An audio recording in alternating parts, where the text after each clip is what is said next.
Thank you so much. It is both an honor and for me quite exciting to be talking right now to Northeast India, to those who are tuned in.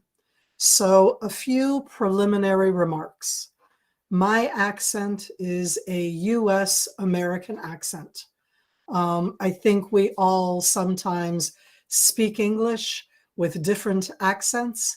I'm going to try to talk clear and slow. There are people here who know that for me, to talk slow is an oxymoron. I always talk fast, but I'm going to try to slow down and be clear in my remarks.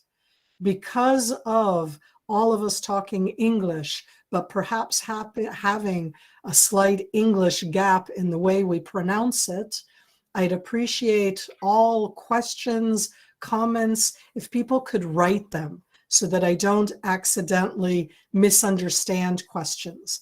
Feel free to write questions. For me, this is dialogue, conversation. Certainly at the end of the webinar, I'd love to be able to field as many questions as possible.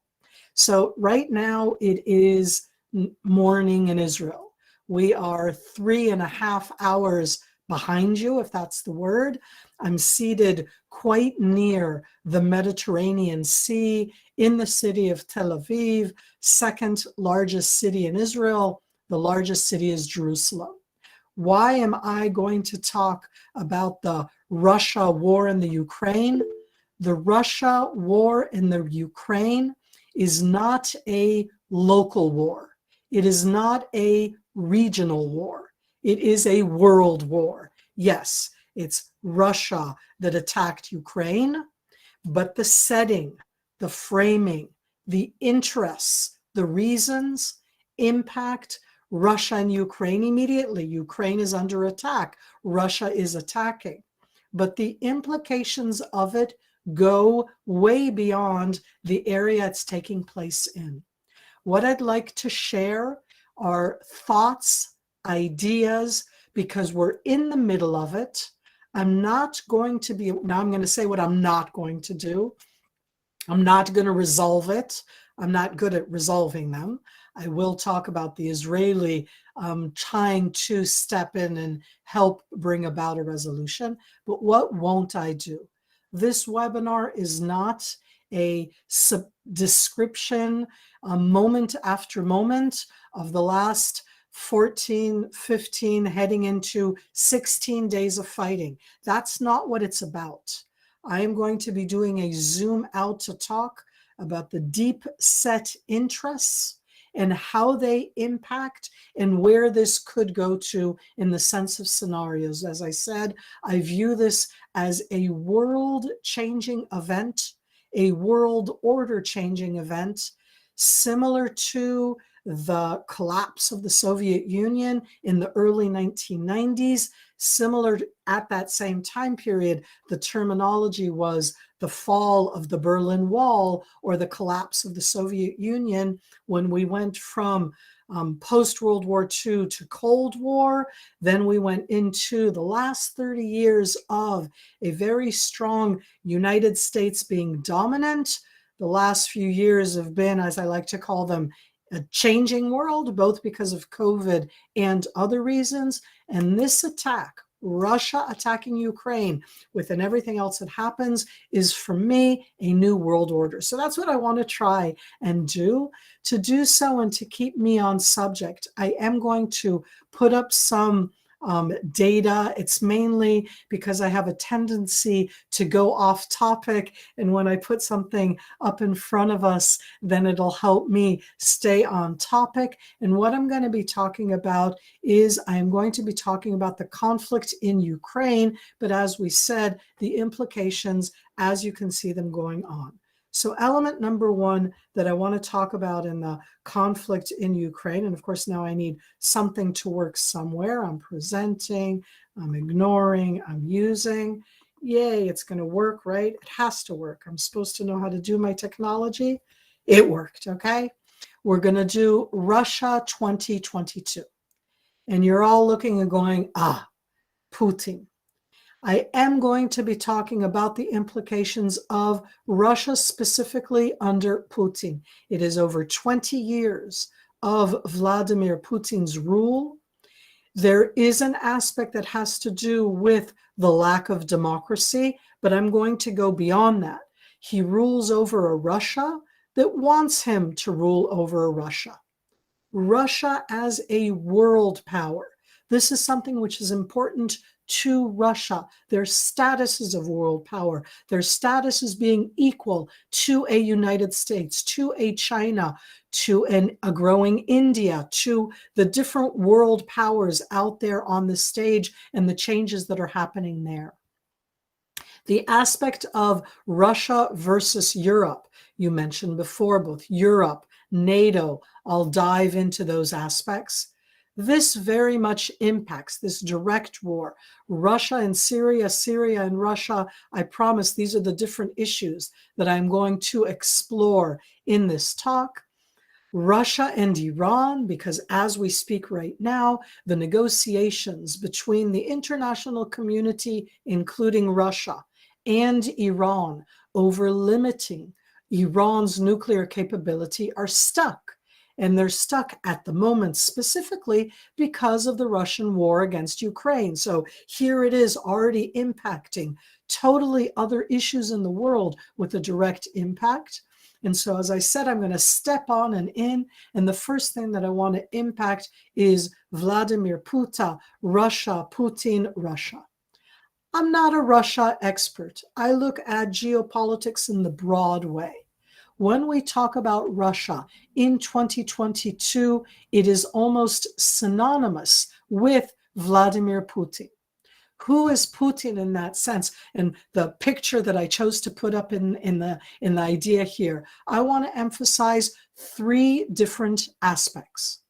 One is what I called Russia trying to come back from their point of view, never having left, but trying to come back to the center stage as a world power. How do you come back to the center stage of a world power? You immediately emphasize what you have and nobody else has like you. And that is the amount of nuclear capabilities that they have, the dispersion of those nuclear capabilities. And over the last 2.5 weeks, Vladimir Putin has announced that nuclear forces are on alert. That has to do with the war with the Ukraine, sadly. But it overwhelmingly has to do with staking a claim, with making a claim. I am a world power. I, Russia, I, Putin. I have, and I'm reminding you all, that I have nuclear weapons, but when Russia says it, it's not the same as anybody else because they have way more nuclear weapons than anybody else, enough to destroy the earth many times over. And here I dive into element number 2 in that sense of who Vladimir Putin in Russia is. Vladimir Putin, for the last 22 years, as president, as prime minister, as president, he's changed the positions, is a sole decision maker. Many of you come, like me, from the background of policy, political science, that aspect of how decisions are made at a state level. It's fascinating to understand, both in democracies and in non-democracies, how decisions are made. From everything that we've understood about Vladimir Putin over the last 20-some years, is that he makes decisions as the top person on his own. That has a lot of implications when you view yourself as the one who makes the correct decisions, the right decisions, and you have the nuclear capabilities, and you're okay with flaunting, with showing, with talking about them now in a war situation.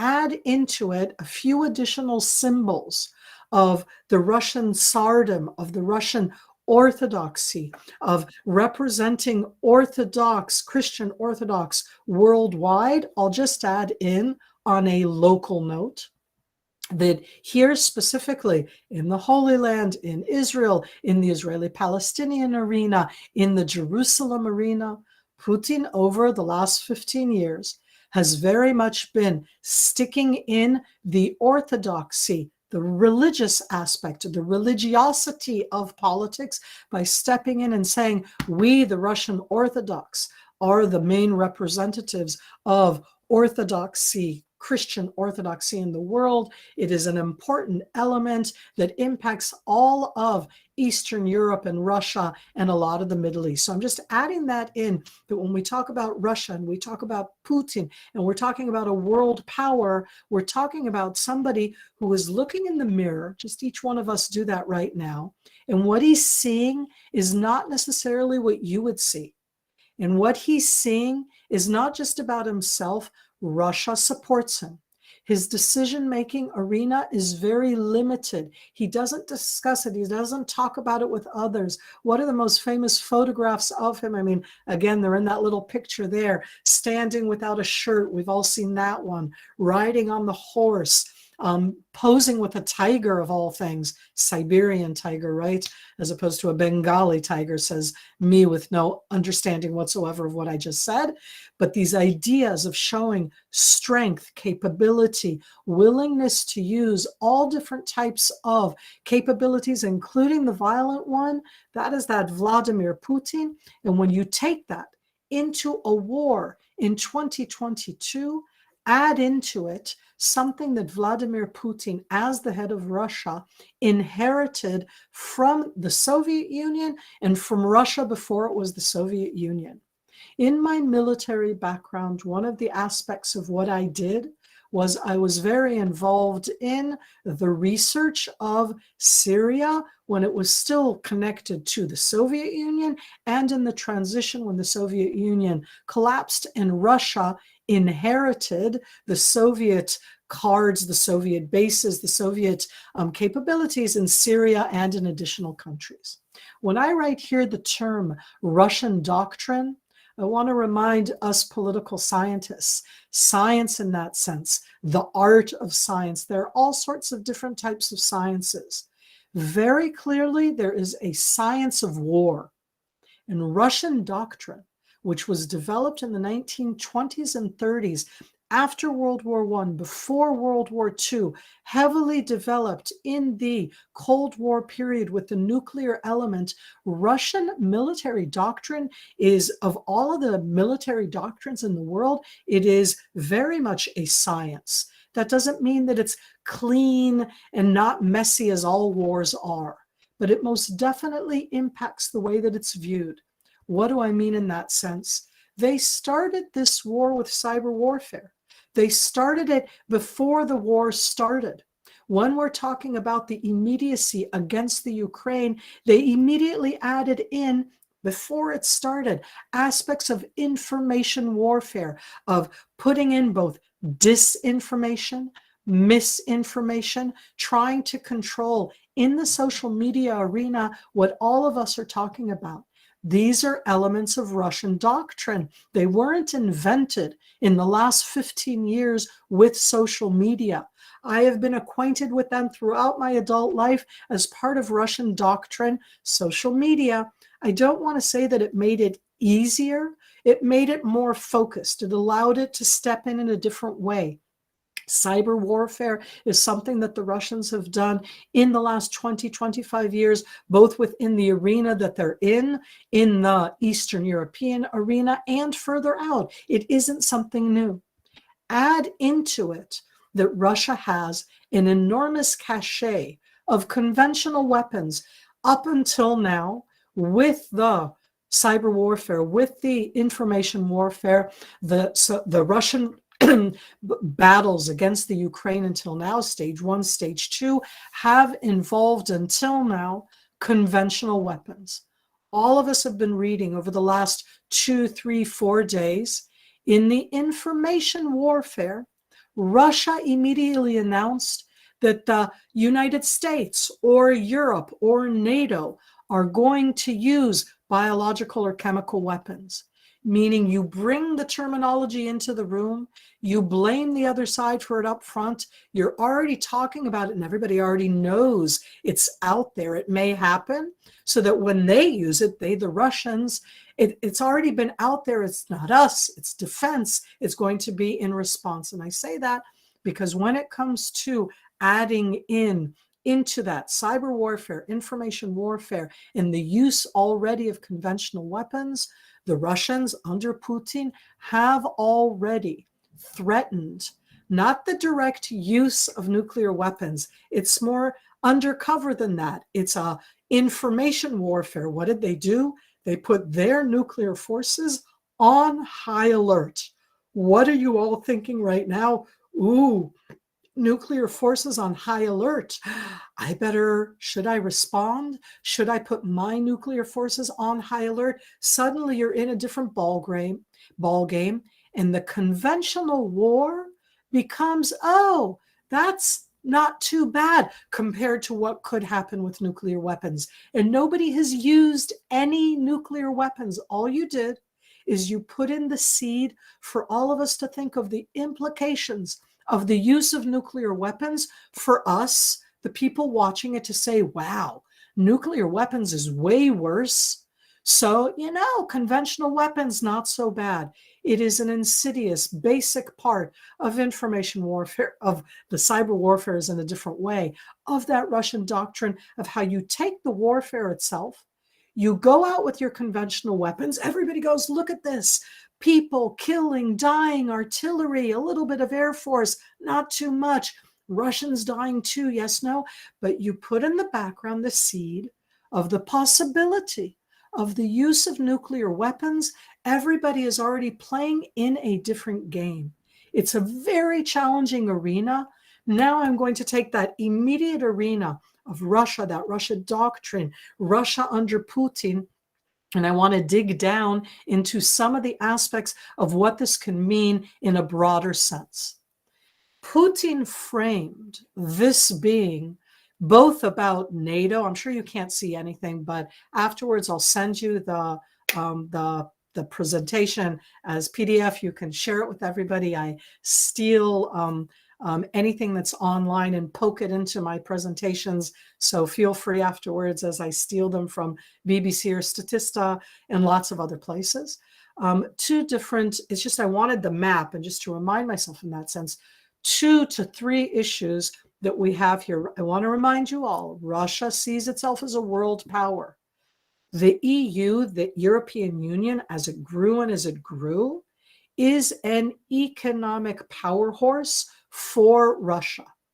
But the gas pipelines that link Russia to Europe, let alone in Poland, just on the other side of the Ukraine, when we talk about the Ukraine itself and via the Ukraine, the different pipes that go on and in, you asked before what weather is like, or I'll share with you all, Israel is not exactly a cold country, but we do get pretty cold winter days. And today is one of those. It's actually snowing on the very high area up north in Israel. Have you been watching the different things that have been coming out of the Ukraine? It's kind of cold there. That's me with my cynical Israeli sense of humor, because it's very cold there. How do you heat Ukraine, Poland, Europe, that right now in March are still in very cold days, 1, 2, 3 degrees. It could be minus still. It's snowing still. It's freezing outside. You need heating. And the main heating comes from those Russian pipelines going through Ukraine and other. So in its own way, Russia can say, I'm holding it. If I close off those gas pipelines, it's going to be very cold in the Ukraine and in different portions of Europe. That's one aspect. The second aspect is in the eyes of the beholder. NATO is not the European Union. The European Union is not NATO. NATO was established post-World War II. It shows here in that sense before 1997 what joined after the fall of the Soviet Union in additional countries as they joined on and in. And then Russia feels very threatened, and where Ukraine is in the middle. NATO as a military force have been involved in wars, not directly against Russia, but certainly within Eastern Europe and in the arena. But the NATO pact of the North Atlantic Treaty, that pact itself is one that Putin, from my perspective, is going, right, you're never going to really do what's written there.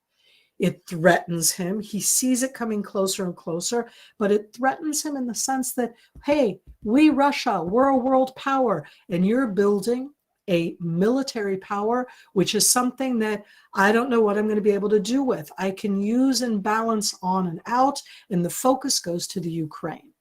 The Ukraine wants to join the European Union. The Ukraine wants to join NATO. That doesn't mean that it was about to join the European Union. Turkey wanted to join the European Union for many years, did not pass the threshold. Turkey is a member of NATO. I give you that in the background because when we talk about the Russia-Ukraine war, you need to zoom out and not just look at the immediacy of the battles that are going on, the use of the forces going on, the different elements that I mentioned in brief before. It has to do with the broader sense of who is the strong person, who is willing to use force, and you, NATO, would not use force against Russia. Why the focus on the Ukraine? I don't know, because I'm not an expert on that aspect. I'm very Middle Eastern based, okay? The Ukrainian war is already upping the prices of bread in the Middle East. Why? Because the wheat of Ukraine supplies Egypt, supplies Syria, supplies as many different countries of the Middle East where they buy wheat for bread from the Ukraine. Ukraine is the bread basket. The Ukraine bread basket won't impact Western Europe as much as it does, for example, the Middle East, but the prices are going to go up all over. In the sanctions that have come in the sanctions against against Russia, about gas, about oil, prices are raising already all over the place. The immediacy of these two aspects, the gas pipelines, and specifically Ukraine, both wanting to join into the EU, into NATO, are immediately impacting in wider circles out and about. Does NATO actually threaten Russia? So we're all commentators.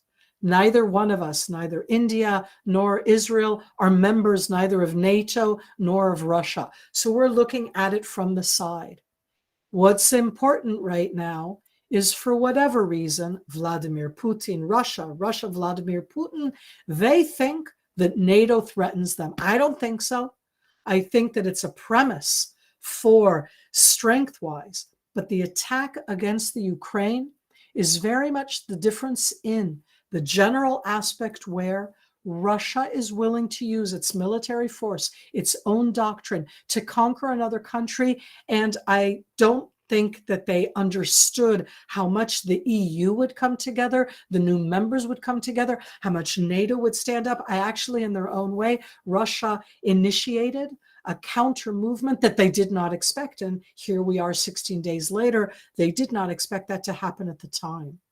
But when I go further in and I dig into the implications for the Middle East, I immediately am looking at two, for Israel, adversaries, at two players, two dominant Middle Eastern countries, that the implications of the Russia-Ukraine war are already being felt both with the aspect of Russia, Vladimir Putin, and Bashar al-Assad, and with Vladimir Putin and Raisi, the president of Iran. What am I talking about now?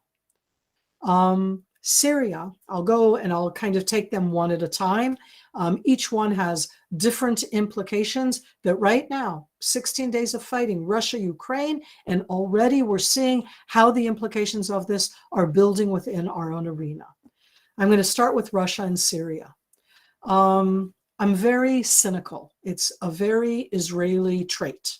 We look at things, and with great British cynicism, We inherited that from the British Mandate. I'm not sure if India inherited that from the British Raj. Okay, it's like me again with my own ignorance, but we have a very, very cynical sense of humor. Syria, so I'm going back one in that sense, okay, the Bashar Assad in the left picture with Vladimir Putin. Syria deteriorated into a horrific war over the last decade. It was an all-out chaotic war from 2011 pretty much until 2018/19. 8 years of the worst war that we all knew. Over 6 million refugees left Syria in that time period. But this isn't about the Syrian war. It's about Russia. Because Russia inherited from the Soviet Union a military naval base on the Mediterranean Sea. I told you before, I'm seated on the Mediterranean Sea. When you look at the map on the left side, you can see the place called Tartus. The Soviets built an enormous naval Russian base in the city of Tartus on the Mediterranean Sea in the early 1980s. That wasn't invented in the last 2 years or in the last decade of the war in Syria. It's been there from the early 1980s. The Soviet base became a Russian base. I want to be very clear.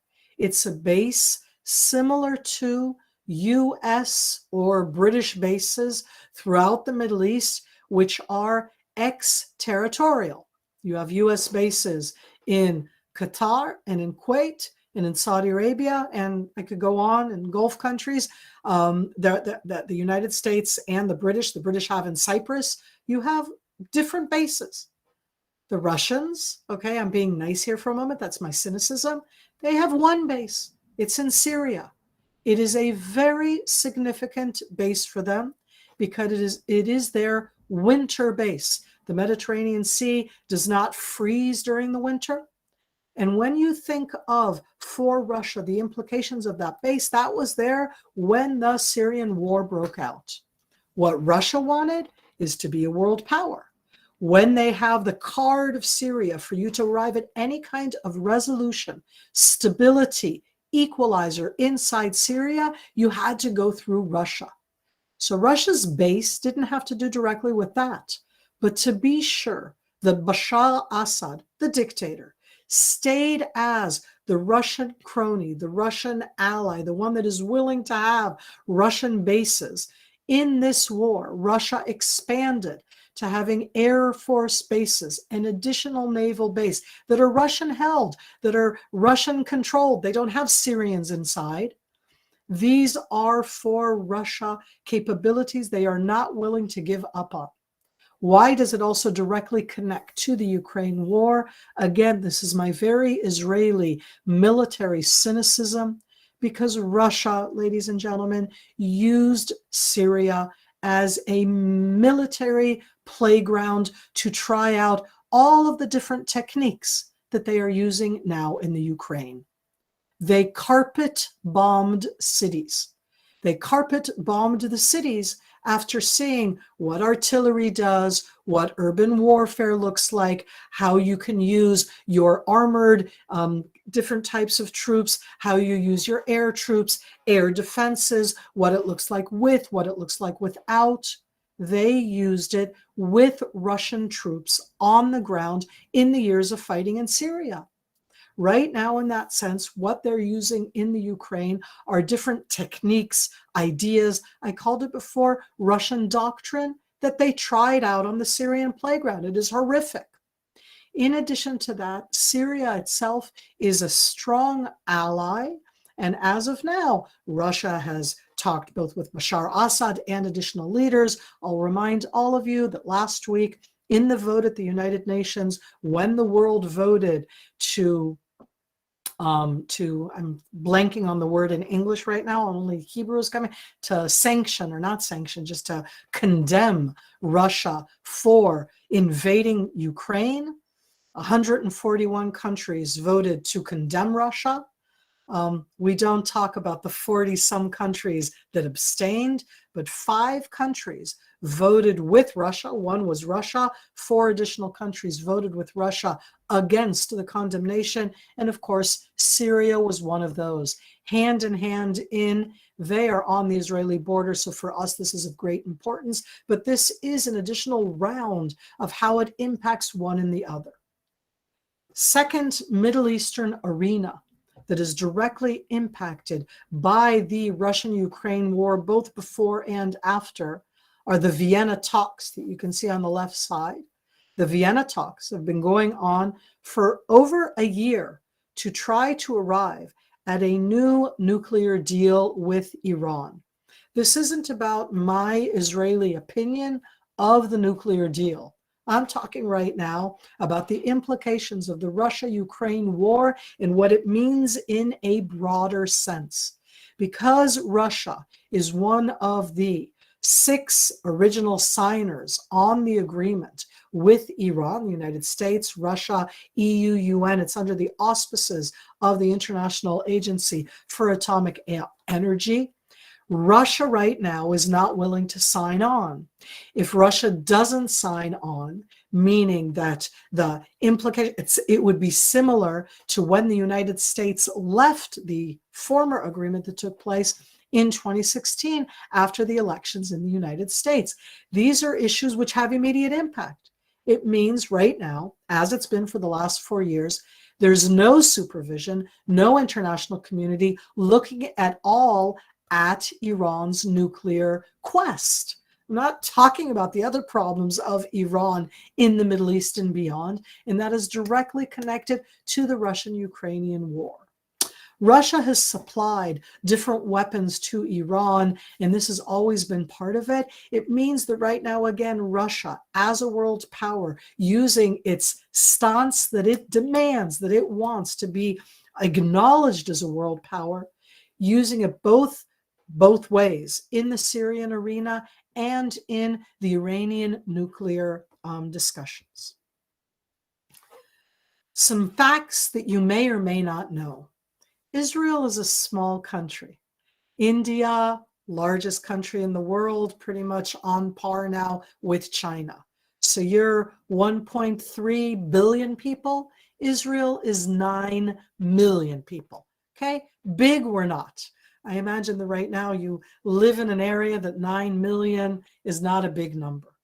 Here you see Prime Minister Bennett, who went to Moscow last Saturday, a week ago.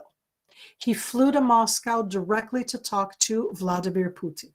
After that, he flew to Germany to talk with the new German chancellor. He has spoken on the phone several times with Zelensky, the Ukrainian president. He has spoken several times with Vladimir Putin and with other world leaders. How in the world, of all things that happen, is Israel right now, or more correctly, the Prime Minister of Israel, one of the leading negotiators? Belarus is a place where they meet because Belarus is a Russian ally, so Russia feels comfortable there. But why Israel? Why is Vladimir Putin comfortable with Israel coming to him? Why is the international community, oh so against Russia, willing to allow the Israeli Prime Minister be, I don't know if he'll fail or not, but be right now a prime negotiator to try to stop the immediate fighting? So I started the sentence, me who starts sentences and then doesn't finish them. I started this sentence by saying facts you don't know about Israel. 9 million people, 1 in 6 Israelis' native tongue is Russian. We're not, in that sense, we had mass immigration from the former Soviet Union.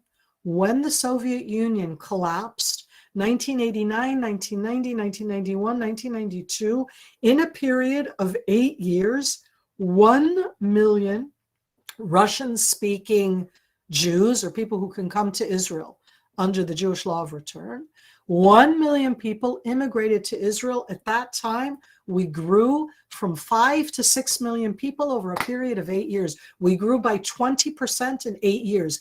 It's immigration that you don't have. No other country has done it in that way, even during wartime, not as refugees, arriving as citizens to Israel. Israeli politics are impacted by Russian immigrants, by Russian speakers. Now, I say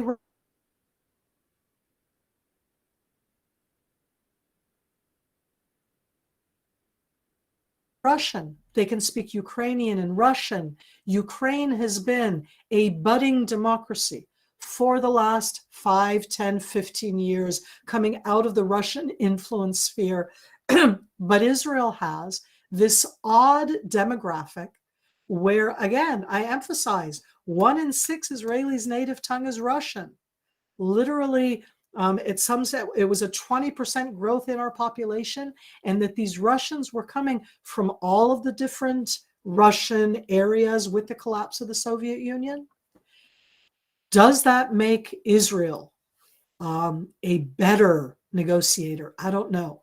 All I know right now is that Israel's position, with that background where it's known for Putin, that we have a strong Russian-speaking population, where it's known to Zelensky that we are a immigrant country for Russians that came both from the Ukraine, from Russia, that for the international community, Israel as a country, we're not a world power. We're not the US. We're not coming with that dominant aspect. Israel stood up at the United Nations, voted with the 141 countries, and condemned Russia.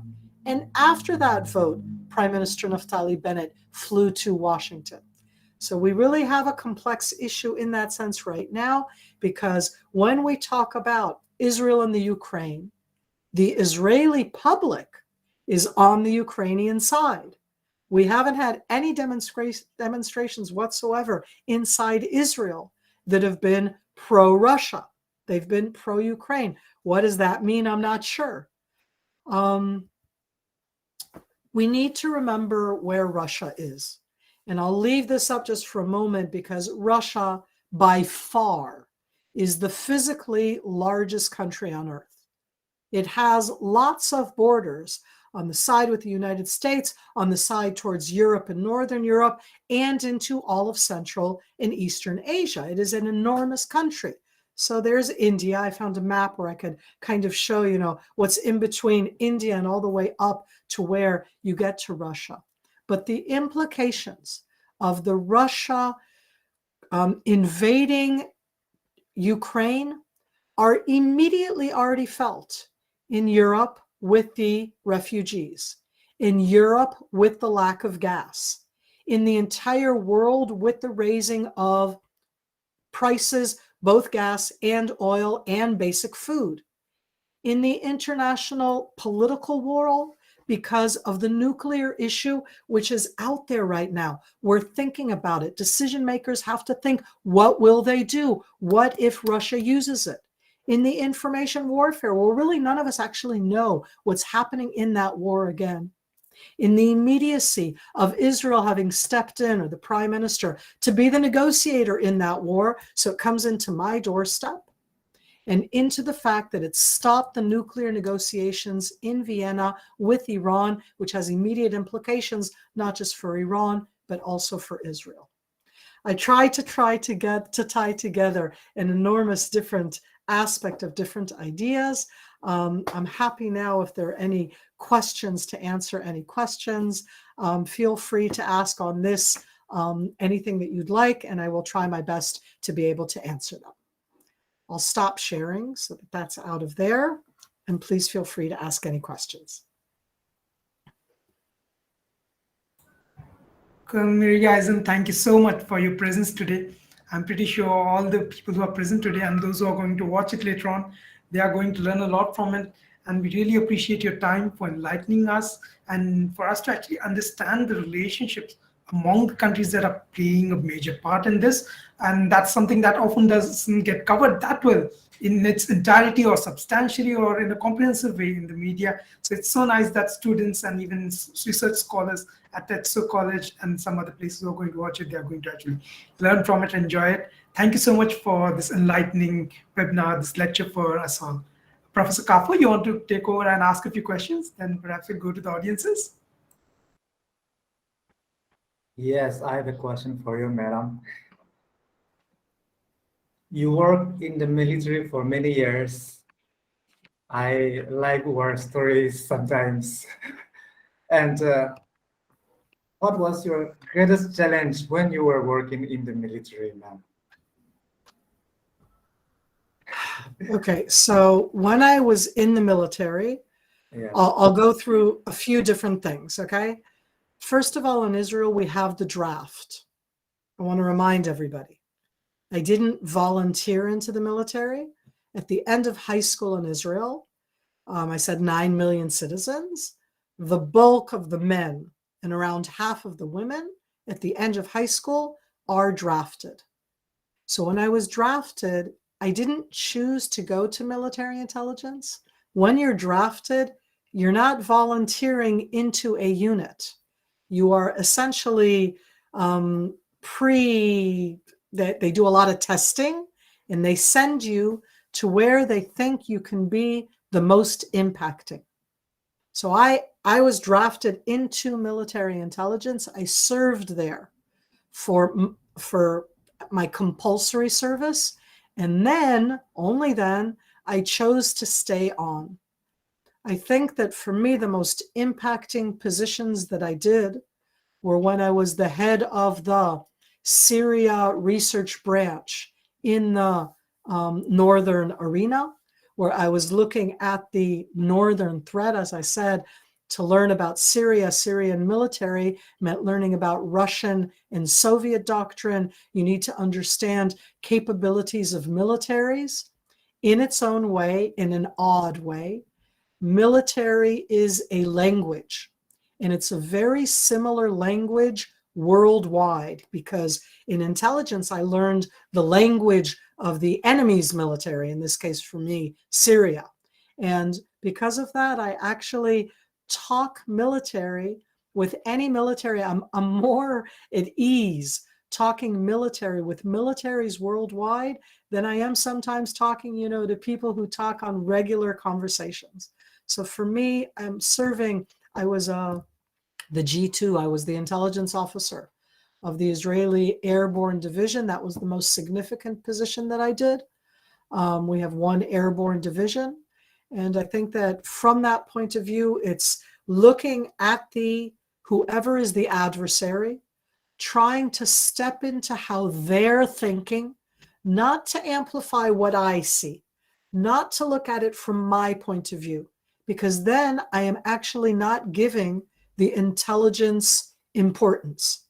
The commanders, the decision makers need to understand what the other side is thinking and doing, and not amplifying what I think they're thinking and doing, because then I'm amplifying my own thought. So those were the main challenges over the years.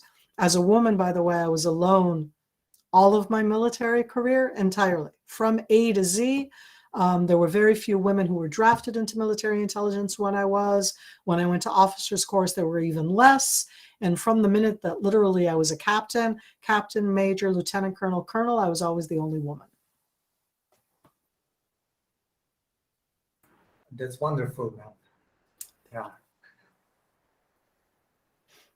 Hello, Sir Chandra. Sir Hanyo, if you have any question, please. Miri, there's also a question left in the comment box by Dr. Avivedi.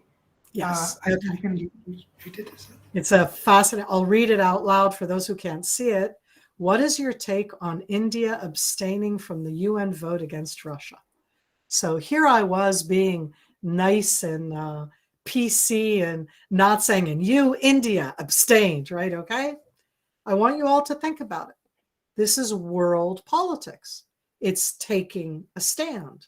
Now, it's in all sorts of things. It's not like you were alone in abstaining. China abstained, big country to the north of you.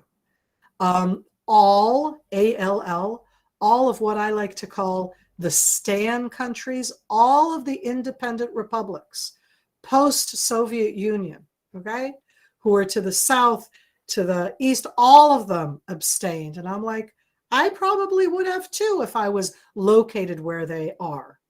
Having said that, some of the African countries abstained, Venezuela abstained. There are all sorts of interesting abstentions.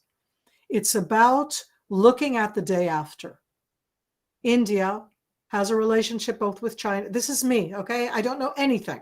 I'm not an expert on your geopolitics, but I look at it in the following way, okay? This is my take. India is a nuclear power. Meaning in the world today, in that sense, when you have the 5 known nuclear powers, and then you have India and Pakistan, and after that, Israel, for that matter, on that list, and then North Korea. By the way, North Korea voted with Russia, very amusing, but India is a nuclear power. Russia is a nuclear power. China is a nuclear power. When you're voting against Russia in a war where Russia is saying, I'm a dominant world power, it isn't just about today. It's also about in idea of tomorrow morning, of what happens the day after, what kind of a relationship you want to have, of keeping that door open, of not making that kind of a statement. I was more surprised, by the way, that Israel voted against Russia and didn't abstain. Okay, I want to say that in the sense that it perhaps is the values of Israel, but I was surprised that we could afford to not abstain. That was a double negative. I was surprised that we abstained, even though that could bring about the wrath of Russia.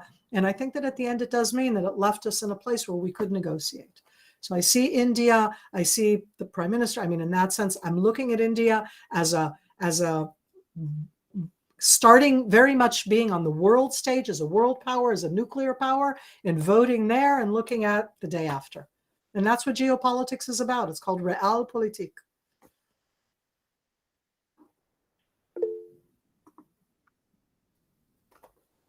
I'll read out loud. Thank you so much. I'm not sure if I'll say the name correctly, and I apologize. Dr. Chandra Moni Bhattare, I'm not sure how to say it. Bhattare, I'm just not sure.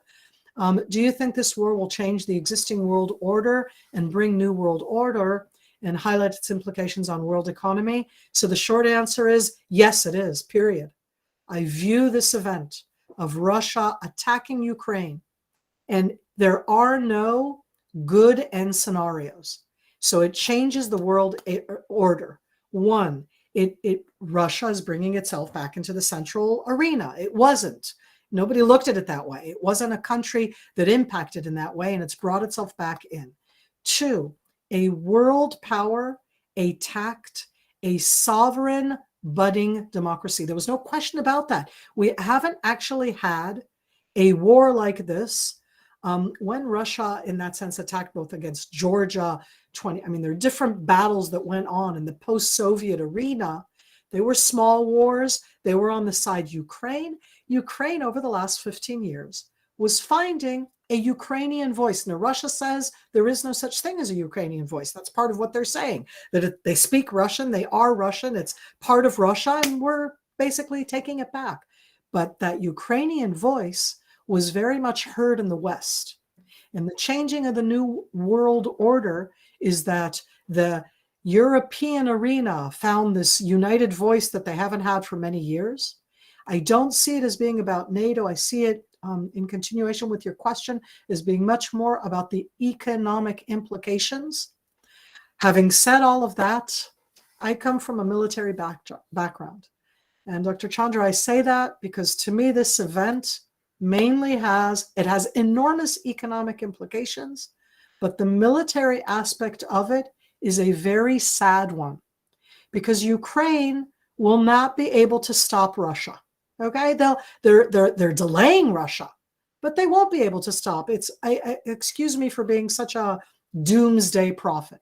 The Russian capabilities, the Russian doctrine, the Russians have not used an iota of the capabilities that they have. They're doing it stage by stage by stage. It's very Russian doctrinal. They're taking their time. Wait until you see the urban warfare. It's going to be horrible. But we already have 2.5 million Ukrainians who left the Ukraine, and they all went west. I mean, west to Poland, west to Hungary, west to Romania, they're all going west, okay? That's where they can go in that sense. That number will rise up. That's an economic burden. It's going to be the double thing at the end. what can happen?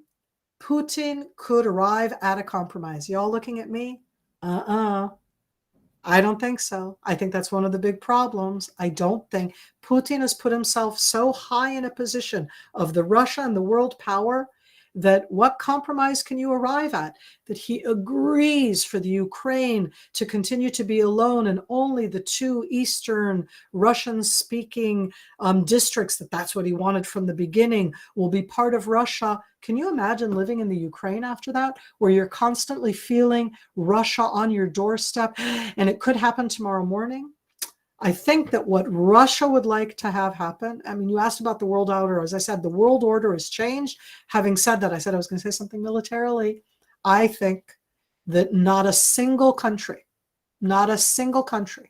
will send military troops to help the Ukraine. Not a single country. And it means that in the world as it's evolved, I'm very worried that the new world order is those who are willing to use military force and those who are not. During the 30 years of the US dominance, where the United States was willing to use military force, what happened to all of the countries who participated in that, in Afghanistan, in Iraq, and did not go and fight in Syria? Okay? That's where that started in that sense, where Russia was willing to come into Syria and no other country was willing to send troops. I'm not talking about Air Force. I'm talking about troops on the ground. That is a world-changing order. It is scary. I think that the nuclear threat, that sub-threat, the one that scares me, the one where you make a threat without that, is a changing of the world order. It's not back to age-old Cold War nuclear deterrence. This is a new kind of thing. I'm scared right now, okay? It's March 12th, 2022. And as somebody who has followed geopolitics my entire adult life, it's the first time I feel that there is a leader in the world who's willing to use tactical nuclear weapons. It scares me. And that's a whole new world order. We always talked about nuclear deterrence. If you do the one, you do the other. I think that this whole way of the threatening and to use what they'll call a tactical. It isn't the intercontinental. It's going to be local. It'll only kill thousands of people at once. And I'm like, are you kidding? But that's the changing of the world order. Economically, Ukraine immediately has impacts. I think that the combination of COVID plus this war is going to continue the downward spiral of the world economics that we've already been in the last 2 years, where countries that were already getting out of poverty levels, building decent economies that were based on different local aspects, that was very broken in the 2 years of the closed world of COVID, and this is only going to make it worse. So that downward spiral of countries that were budding economies is going to continue in their downward spiral. It's going to impact Africa, some of Asia, some of Central and South America.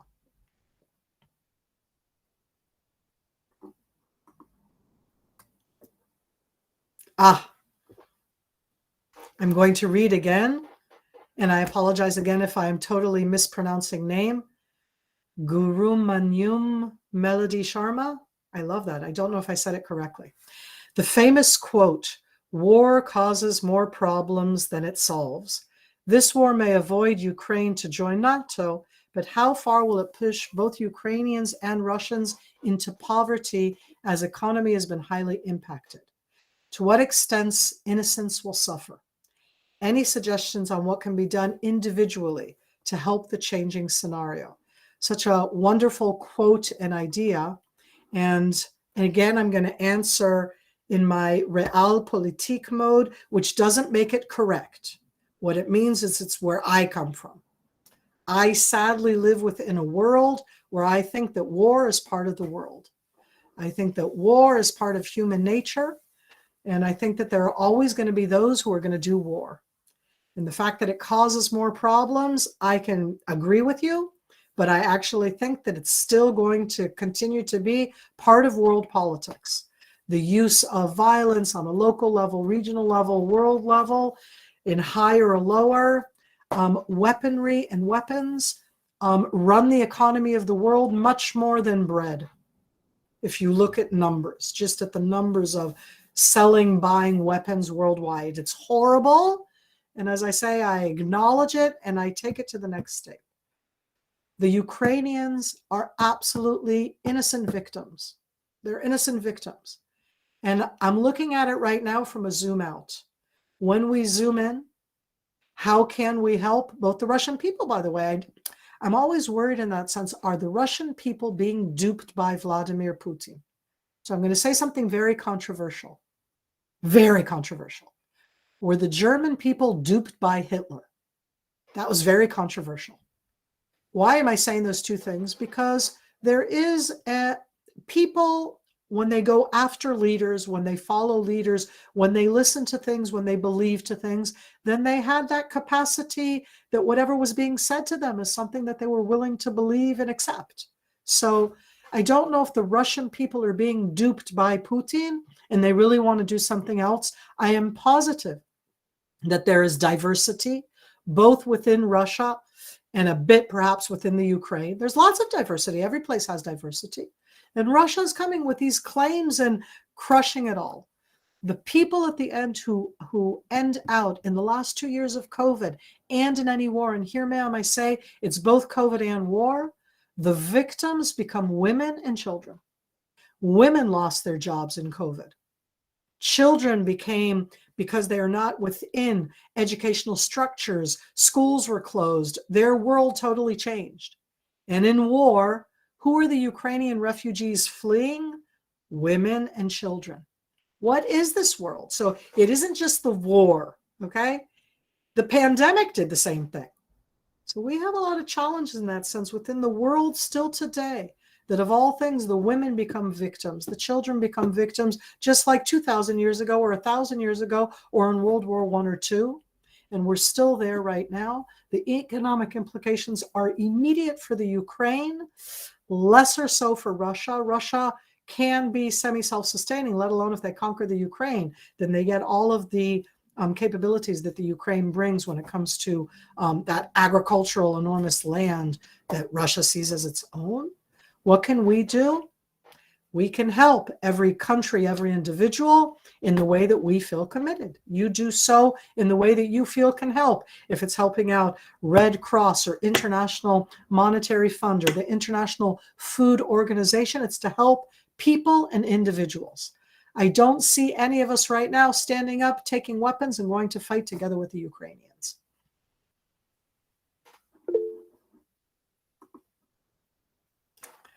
Thank you.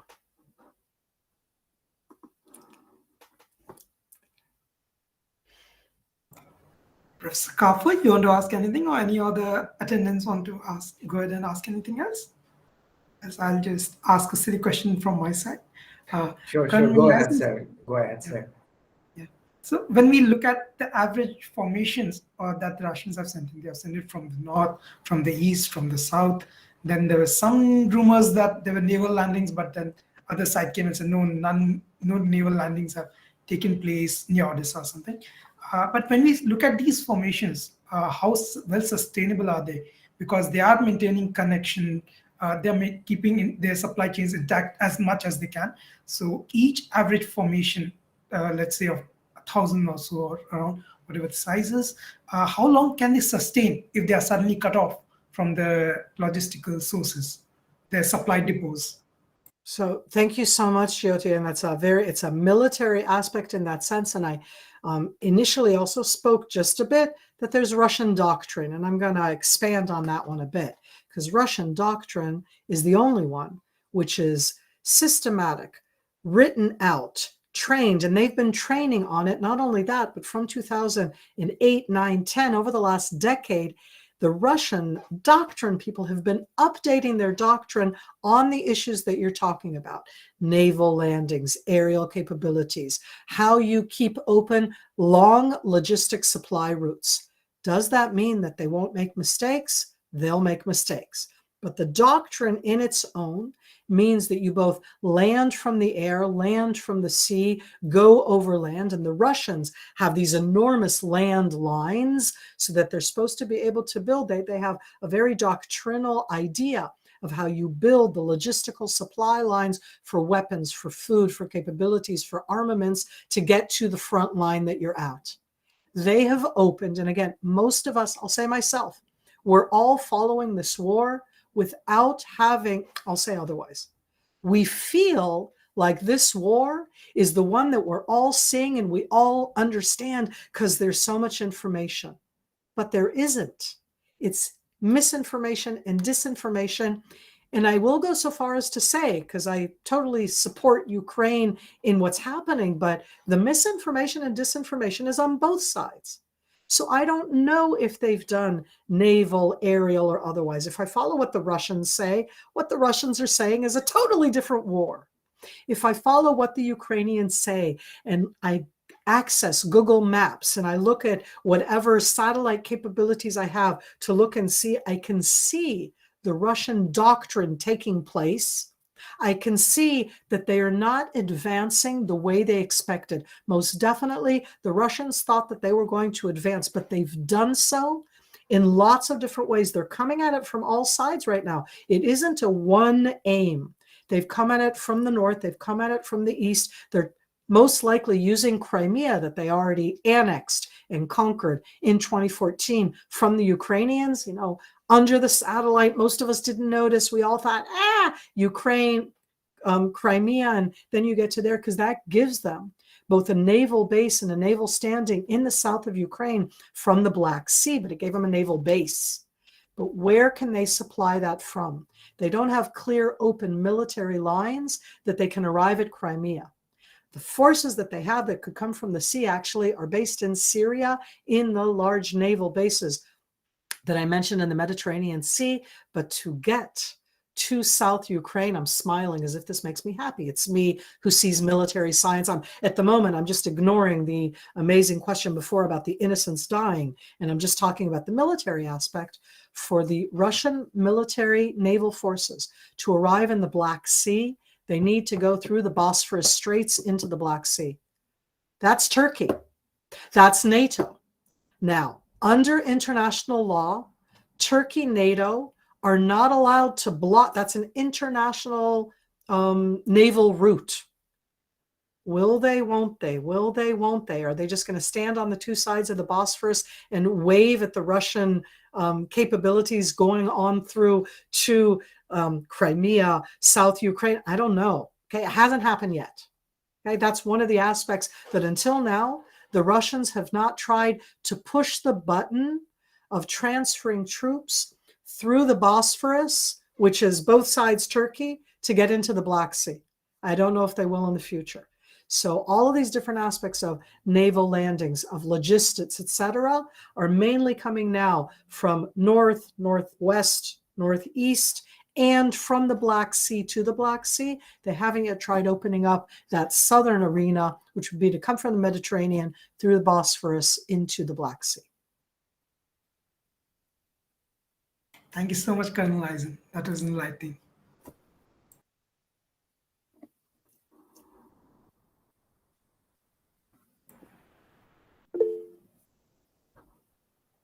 Thank you so much, ma'am.